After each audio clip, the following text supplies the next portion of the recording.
It's amazing the confirmations that's going around. Yes. A lot of the believers I talk to throughout day to day at the job and different things like that. It's funny how everybody is kind of sensing the same thing in the spirit. Yes. Go to different churches where they're having different. Some people having revivals. Yes. Some people having different services, and it's like the same word. Yes. It's coming forth everywhere. Yes. I was talking to a coworker the other day, and she was saying they had a prophet at their church, and he was preaching, and he said to them that this is the year for the saints of God, where God is going to do what he's going to do for us by any means necessary. Yes, God. Come on now. Any means necessary, Yes, he's going to do hallelujah. and bring to pass the things that he has prophesied. If you got to move people out the way, if you got to move things out the way, Yes, Lord. he's going to do it. And not is he just going to do it, but he's going to do it swiftly. Yes, Lord. There was Yes, a prophecy given to Yes, there Lord. was a prophecy Yes, given to one of my co-workers. Yes, God. Hallelujah. That, Yes, Lord. You better say it. I forget the word that he gave her, but she gave me pieces of it. Within a matter of days, it had already begun to start manifesting what he said. Lord. Yes, Lord. So he's doing the work quickly. Yes, Lord. Doing the work quickly. Yes, Lord. Receive it. Um, Yes, Lord. I'm not going to be before you long. I'm just going to give you what the Lord gave to me. I'm going to be out of your way. All right? If you could turn to Isaiah 43, verse 18 and verse 19. Yes, God. Yes, God. And Isaiah 43, verse 18 and 19.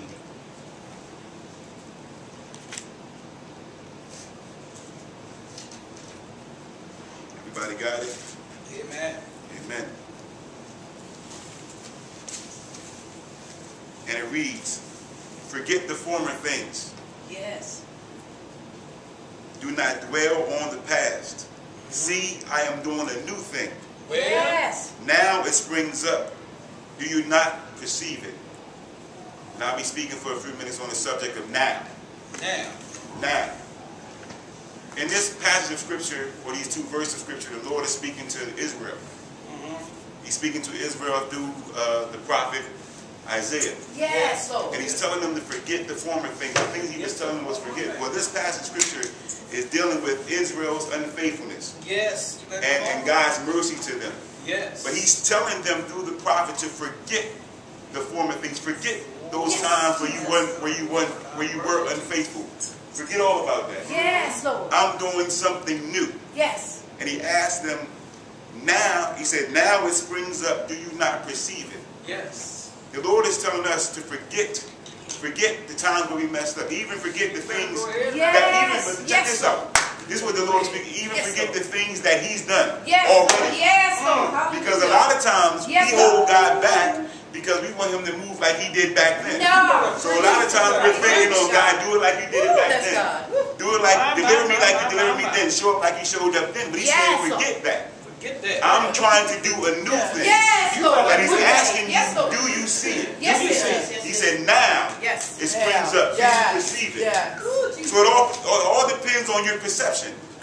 A lot of times we listen to people and we want to see things that way other people see it, but the Lord is showing you things the way he's showing you for a reason. Yes. For a reason. Yes, It all depends on your perspective. You know, we deal with the analogy of a glass half full or a glass half empty. It all depends on how you see it. If you have a glass of water, some people see it as half empty. Some people see it as half full. But us as people of God, is supposed to see it as what it is. It is a glass of water, and we're over it. Amen. We are over a glass of water. And if you're thirsty, you drink it. And if you're not, then you leave it alone. Yes, Amen. Lord. It all depends on your perception. We know the story in Genesis 19 about Lot and his wife. You know, we know they were in Sodom and Gomorrah. Amen. And the Lord was going to destroy Sodom and Gomorrah. We know the story. The Lord sent 2 angels to get them out of there. Yes. And Lot asked all these questions, and the angels answer them, and they grant him his request, and they say, we can't destroy this city until you get out of here. Yes. And pretty much what they said is, you go forth to the place that you say you're going to go. Yes. And we can't do anything until you get to that place. But hurry up and go and just don't look back. Don't look back. We know the story that Lot's wife looked back. Yes, she looked back and she became a pillar of salt. Yes. And we know that some of the writers say that that's because of the volcanic activity that was going on and all that stuff. But I think it was she became, as an analogy to us, she became stagnant. Yes. Because she looked back at what the Lord said not to look back at. Amen. And I know I thought about it a lot. Maybe she was thinking about past memories. Yeah. And good, I mean, not bad things, but good things. Yes. I mean, I believe they had good times in Sodom and Gomorrah. I mean, despite all the evil and the sin that was going on around them, they had good memories of their children, of their daughters growing up, all that stuff. But the Lord said, forget about all that. Forget about even the good times, because I want to give you some better times. Yes. Amen. I want to do a new thing. Do you perceive it? Yes, God. She became a pillar of salt. And that pillar of salt to us is that stagnant, us becoming stagnant. Yes, because we keep looking back at things. When we keep feeling guilty about, a lot of times, us believers, we think we're doing the Lord a favor by talking about what He did. You better come on. We always talk about it as a testimony. We talking about what the Lord did for us. But it's just us reliving those things that went on. I think a lot of times when believers begin to talk about things that they call as testimony, that they get joy out of talking about the pain that they went through. Yes. It doesn't make it any better. Yes. Are you talking about the pain that you went through? Yes. The Lord wants you to forget about those things. Amen. Because He's trying to do a new thing. Yes. And He's asking you, do you see it? Do you see it? Asking you, do you see it? But if you're looking backwards, you can't see what the Lord is doing by looking backwards. Amen. Amen. Amen. Proverbs 23:7. You don't have to turn there, but the NIV version reads this. For he is the kind of person who is always thinking about the cause. Eat and drink, he says to you, but his heart is not with you. The King James version reads this. Do not eat the bread of a miser, nor desire his delicacies. For as he thinks in his heart, so is he. Eat and drink, he says to you, but his heart is not with you. This is the scripture where us Christians get, as a man thinketh in his heart, so is he. But we don't take the whole thought of that scripture. What it's actually talking about is a man inviting someone to dinner. But in his heart, he's thinking about how much it's going to cost to feed you. So when he's inviting you, he's not there, and he's not there mentally to enjoy his time with you, because he's thinking about how much it's going to cost to feed you. So he's thinking about that steak cost me $5, that asparagus cost me $2-3, that baked potato cost me a couple dollars. So in his mind, he's thinking about how am I going to get that back. That's what he's thinking about. So with us, as we think in our heart, so are we. Are we constantly focused on the past? What we did, what we didn't do? Are we constantly thinking about that? Because if we're constantly thinking on the past, then maybe that might be why we're not moving forward into the things of God that God has for us. Because we're stuck there. We're stuck in the past. And we know the analogy that people say, you can't move forward looking backwards. That is so true. So true. You can't move into what the Lord is trying to do in your life looking back at what He's already done. You can't. Amen? Amen. You can't move forward in that. Amen. Hebrews chapter 3. Verses 7 and 15, we know these scriptures. It says, do not harden your heart as you did in the rebellion. One scripture said in the provocation.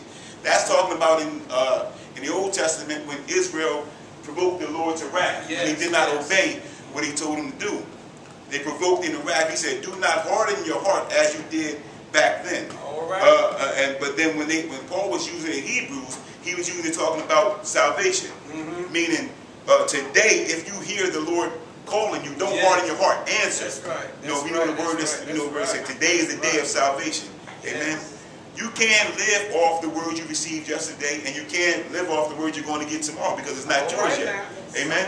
We only can live off the word we get today from the Lord. Amen. We only can live off what we get today. How many people know that the only time we have is now? Right now. Amen. The only time that is eternal is now. Now. Because yesterday is yesterday. We can't get yesterday back. And tomorrow may never be ours. All we have is now. Now. That's why in Hebrews verse 11 it says, now faith is the substance of things hoped for. The evidence of things not seen. Because all we have is now. Now is the only time that is eternal, because now never changes. Amen. If I count 1, 2, 3, 4, 5, 1 was in the past. And now I'm still in now. Now, that's gone. I can't get that back, but I still got now. Yes. I can't count into the future because it's not mine. Yes. The only time that is eternal is now, because Yeah. now is now. Now is And the Lord wants us to operate in now. He says in Isaiah 43, now it springs up. Do you perceive it? Yes. Now it springs up. Now is the only time that we have. Amen. And we have to live in now. We can't live in yesterday. We can't live in tomorrow. All right. All we have is now. Elder Kenny talked about the prophecy we received, that we received. But what are we going to do with those prophecies? Amen. We gotta live in those prophecies now, not looking forward to them or not believing forward to them, but living in them now. Yes, Lord. Now, we believe we live off what we have now. Amen. Yes, Lord. We can, and then even more than that, My God, my God. even though the prophet prophesied what they gave us or what they spoke to us, Yes. the prophecy that's even stronger than that is what you say about yourself. Yes. Amen. Amen. That's the scripture comes to me now where Paul says we have an even more sure word of prophecy. Yes. More true word. Your word of prophecy over yourself is more sure than that prophet's word. Come on. Yes. Because only you know what the Lord has Yes. put in your heart. Jesus, yes, Lord. And only you can speak it forth with Yes, accuracy what the Lord. Lord has given to you. Yes, Lord. We can believe and thank God for the Yes, word the Lord. prophet gave to us. But even more than that, we stand on the word the Lord has given to us. Amen. Glory Yes, to God. So and that's all the Lord has given me this morning. Praise But I God. just came to encourage us that we live in the now. Yeah. And operate in now, because that's the only time that is eternal. And the Lord is trying to do a new thing in all of us, and He's trying to do it now. So we can't live in our past, and we can't look forward to tomorrow. We live in now. Amen. That's the only time that we have. So the things that God is doing in us, He's doing it now. Amen. The things that God is going to bring forth, He's going to bring them forth now. Amen. And I just encourage you to live in now. Amen. Yes.